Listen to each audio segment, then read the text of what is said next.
Този подлез до автогарата преди години беше така изпълнен с глъчка. От няколко години, може би 10, вече няма магазини и той стои съвсем празен и понеже е мраморен и по пода, и по стените, и така много прилича на галерия.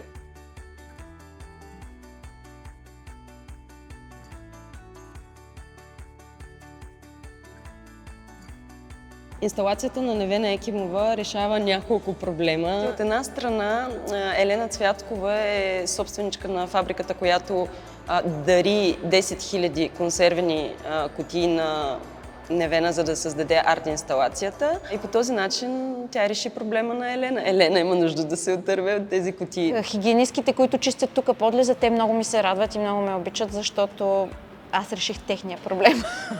Техният проблем е, че те постоянно чистят неприятни неща. Искаме да превърнем този подлез в забележителност на Габрово. Art has a real power. I can say that it has two main effects. The first one, it gives a floor to the artists. And the second effect, of course, is for the citizens. They see beauty, they see some creativity, and they feel inspired.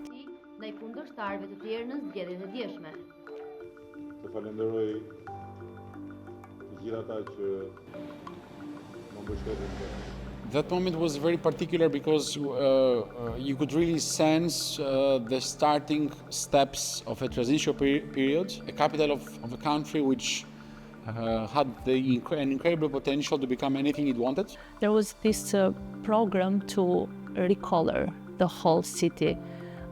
And it felt very exciting to perceive as a young a teenager that every building was gaining a new identity, a very, very diverse, colorful identity, full of geometric shapes, not all of them regular.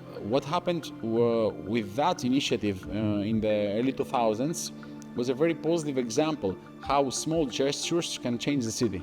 It was effective, it was creative, artistic, and I don't think that any other crazy mind would be able to do that other than the former mayor, who is now prime minister. The rehabilitation of public spaces revived the feeling of belonging to a city that people lost. And when colors came out everywhere, a mood of change started transforming the spirit of people. So we noticed change. People started to drop less litter in the streets, for example. Started to pay taxes.